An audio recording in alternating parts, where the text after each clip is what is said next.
Tende bom ânimo, sou eu, não temais, disse Jesus aos seus discípulos. Vamos saber mais sobre essa história aqui na Bíblia? Evangelho de Mateus, capítulo 14, a partir do versículo 25, vamos entender. Mas a quarta vigília da noite dirigiu Jesus para eles, andando por cima do mar. E os discípulos, vendo-o andando sobre o mar, assustaram, dizendo: é um fantasma, e gritaram com medo. Jesus, porém, lhes falou logo, dizendo: tende bom ânimo, sou eu, não temais. E Pedro, respondeu-lhe e disse: Senhor, se és tu, manda-me ir ter contigo por cima das águas? E ele disse: vem. E Pedro, descendo do barco, andou sobre as águas para ir ter com Jesus. Mas sentindo o vento forte, teve medo, e começando a ir para o fundo, clamou, dizendo: Senhor, salva-me. E logo Jesus, estendendo a mão, segurou e disse: homem de pouca fé, por que duvidastes? E quando subiram para o barco, acalmou o vento. Eles, então, aproximaram-se, os que estavam no barco, e adoraram, dizendo: és verdadeiramente o Filho de Deus.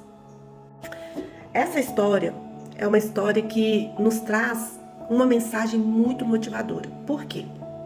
Porque Pedro, ele, mesmo com medo, mesmo com pouca fé, mesmo duvidando, ele foi. E ele teve experiência com Jesus. Muitos ficaram no barco. Os discípulos ficaram no barco, mas Pedro foi. Pedro pelo menos foi. Então, o que nós aprendemos nessa manhã com essa palavra?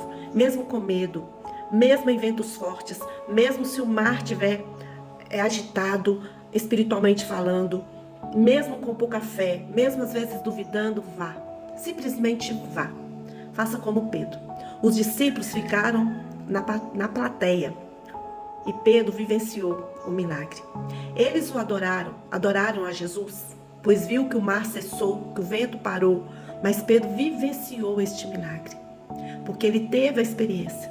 Permita-se a deixar que Jesus te segure pela mão e muitas vezes te fale: tenha fé, homem de pouca fé, porque está duvidando. Mas neste momento eu acredito que a fé de Pedro foi restaurada. Por quê? Porque Pedro viveu uma experiência, ele andou um pouco sobre o mar. Tá certo que ela começou a afundar quando ele olhou os ventos, a situação em si. Mas ele teve ali Jesus segurando pela mão. Deixa o Senhor segurar você pela mão se precisar. E até chamar sua atenção e falar que você está com pouca fé. Mas se permita a ir. Se permita a viver essa experiência. Que Deus te abençoe.